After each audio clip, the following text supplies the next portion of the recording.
ভাই একটা মেসেজ দেন। ঠিক আছে ভাই, আমি আসি। আরে আমি তো ভুলে আমার লাকির নোটটা দিয়ে আসছি, তাড়াতাড়ি যাই। ভাই এই টাকাটা রাখে আমার আগের নোটটা ফেরত দেন।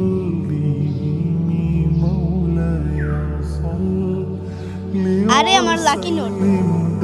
আরে লাকি নোট, এই ছোট ভাই, জি ভাই বলেন। তুমি এই নোটটারে লাকি নোট কেন বলতেছো? ভাই এই নোটটাতে লেখা আছে 786। ও আচ্ছা, তুমি 786 মানে জানো?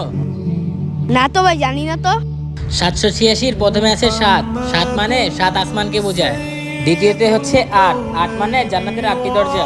সর্বশেষ হচ্ছে 6, আল্লাহ আমাদের দুনিয়াটা 6 দিনে বানাইছে। ও আচ্ছা, মাশাআল্লাহ ভাই। এই জন্য আমাদের ইসলামে 786 কে লাকি নাম্বার মনে করা হয়। বুঝতে পারছি ভাই, ঠিক আছে তাহলে আমি আসি। কমেন্টে 786 লিখতে ভুলবেন না।